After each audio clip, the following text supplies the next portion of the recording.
For the next part of our program, we're going to focus on what I like to think of as some of the greatest contributions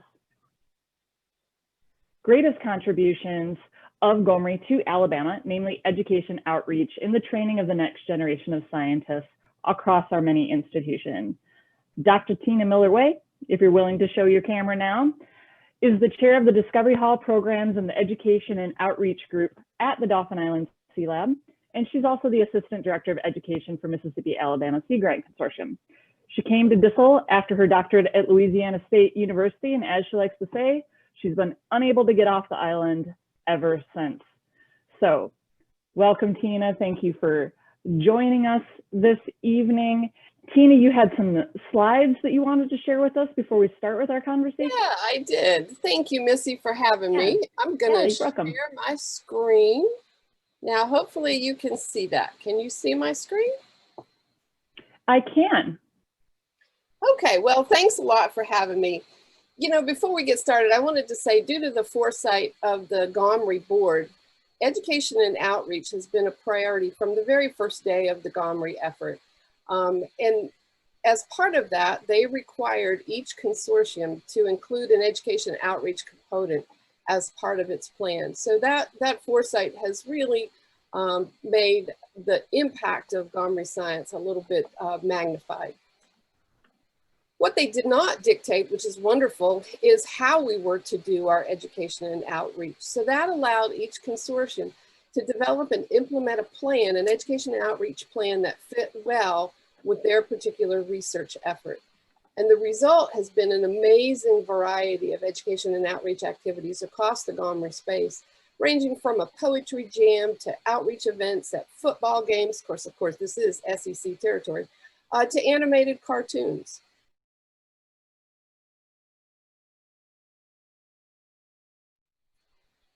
So in Alabama, we've been part of the education outreach effort of two separate research consortia, the Deep Sea group at Florida State University, which was funded in the first year of the Gomory program, and then later the Alabama Center for Ecological Resilience, or ACER, as Bob was talking about, at the Dauphin Island Sea Lab. In both, our education outreach focus has been on improving the engagement, the literacy in science, and specifically ocean science. But we've used different strategies because of the different focus of those various research consortia. And so what you see here scrolling are pictures of some of the efforts from these two different education and outreach efforts. For Deep Sea, one of the things that really grabbed people's attention during the spill was the video footage of the oil well spewing oil and gas into the water. The tool that took that video was an ROV, a remotely operated vehicle. And so for the Deep Sea education effort, we developed a program focusing on ROVs. The program has grown since its inception, but it initially comprised a teacher workshop, teaching teachers how to build one and how to bring that into their classroom, as well as an annual student competition that we held over I think the first year was the coldest weekend on Alabama for many years. And as well as a field class for students that visit the Sea Lab here as part of their field trips from school. And that effort fit very well with what was happening in classrooms in Alabama at the time. There was a big focus on robotics in Alabama schools, and of course some of the skills in underwater robotics are certainly transferable to what happens in that less important space, the air, as well as the problem-based learning focus, pedagogy that is coming to the forefront due to the next generation science standards. So in 2012, we started that ROV program with 6 teams and 30 students, and very quickly we outgrew the Sea Lab pool. We moved the pool part of the competition to Mobile, and in 2019, we had 28 teams and over 200 students and mentors involved and maxed out one of the largest pools in Mobile. Over that process, we figured out that ROVs are this great STEM tool involving many aspects of science and the technology, engineering, and math. And some of the data that we have over these 10 years has shown that it also helps to reduce some of the gender gap in science achievement in the classroom. Doing it that way allowed allowed us to integrate the mission, some of the Gomory research findings as the missions or challenges for those ROVs to carry out for the task that they actually had to be programmed to do in the pool. And then as we grew through that GOMRI effort and saw what some of the other consortia were doing, the ROV program we had here has grown into a STEM program that now includes many additional activities. We've got one focusing on climate change, where students learn to use Google Earth and the ArcGIS tools. We've got another one based on some of the effort that was going on in the CARTH consortia that's looking at current drifters. So students actually build and track current drifters as part of that. So this ROV program has grown into a STEM program. In contrast, for ACER, the focus of that research was diversity and its role in habitat or ecosystem resiliency. And obviously the oil spill damaged many different coastal species and habitats. And like you said, Missy, not everyone eats oysters, and not everyone likes to go mucking around in a salt marsh like we do. And so they may not really appreciate what was lost, or more importantly, what was at stake. And so to help the public and people understand the value of these healthy coastal ecosystems and the need for habitat restoration, for ACER, we focused our efforts on public understanding of these habitats and some of the jargon, the tools, the methods of research, as well as some specific habitats in our region that were affected. So to do that, we focused more on outreach, and those efforts included blogging and the use of social media, fact sheets and outreach events. And you're seeing some of those on the slides here, some of those products. We also collaborated with others. We did a collaborative project with Alabama Public Television. We developed 2 episodes of a show that was called Gulf Detectives. It featured high school age students exploring coastal habitats and the impacts of the oil spill, and featured the work of some of the ACER scientists here at the Sea Lab. And of course, with the Discovery Hall mission focusing on students, the ACER effort has also included the development of classroom activities, a classroom curricula, explaining water and watersheds, looking at fish and fisheries management tools, and of course, biodiversity, the different kinds of diversity, and habitat resiliency. And with all of that ACER work, our bottom line and our focus has been on the importance and the uniqueness of the Gulf of Mexico. As I like to point out to just about everybody that comes to our neck of the woods here at the Sea Lab, the Gulf of Mexico is not Chesapeake Bay. So with that, you had some questions that you were thinking about asking, Missy. I do, and that was absolutely a great presentation. Thank you so much for doing that, Tina. I was riveted watching some of your pictures and your experiences there. So one of the things I wanted to ask you was, you know, the Dauphin Island Sea Lab and Estuarium have been around longer than GOMRI was around. But prior to GOMRI, what do you think was the level of exposure for Alabamians and non-Alabamians to the research and the work that was being done out at DISL? And what do you think has changed? Do you think you have greater reach now?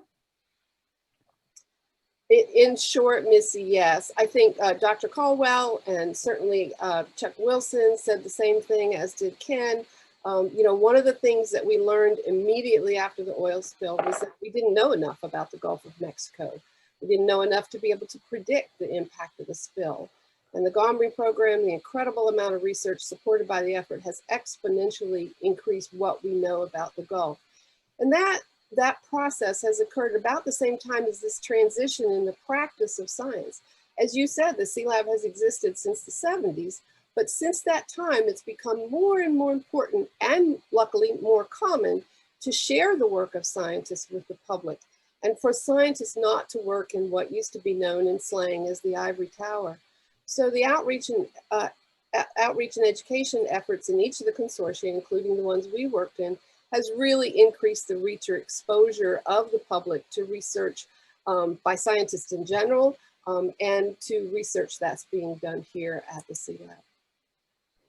So we know you had the opportunity to work with many different GOMRI researchers and consortia and students and visiting professors over the last 10 years.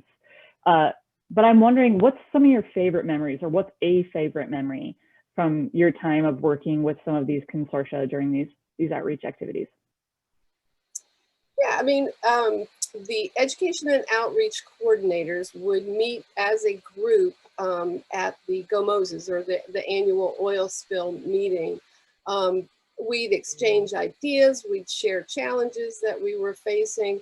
It really did become a collegial body of individuals, and there's some very creative individuals in that group. And with education and outreach, they come to that field from so many different perspectives. You have teachers that are involved, you have communicators, you may have videographers. So the diversity of perspectives and backgrounds and skill really made that group a joy to work with, and I've made some good friends out of that group. And in fact, we actually put together some of our thoughts from this firsthand experience and put that out in a publication to share with folks thinking about including education and outreach in their own research programs. Well, I know I've used that document, that manuscript, in my own outreach and educational programs, so I really appreciate you doing that. The last question I wanted to ask you is, we know that GOMRI is coming to a close this year, but there's been so much work that has been done and so much that still remains to be done. So what's next for you in your outreach program? Yeah, well, COVID for one. But yeah, that really has affected the way we do education, and there's growth that's happening through that. We're all learning new tools, but there is some frustration on the part of folks who have the belief that hands-on learning is a very effective way to work with students of all ages, and that hands-on in these days cannot take place the same way that it has in the past. Here at the lab, we're still we're still growing our STEM programs. We've now, I think, gotten the attention of the state of Alabama. We have a STEM council now in the state, and there's actually some Governor Ivy has some momentum behind that group. So we're hoping that we're going to improve access and opportunities in all kinds of STEM education for students across the state. So I'm excited about that. And we've continued to work with ACER scientists and scientists here to help get their research, if you will, out to the public and into the classroom in short order. So I'm looking forward to it. Well, I'm looking forward to continuing to work with you on those programs as well, and for a long friendship moving from here on out. Thanks, Well, thanks for joining us, Tina.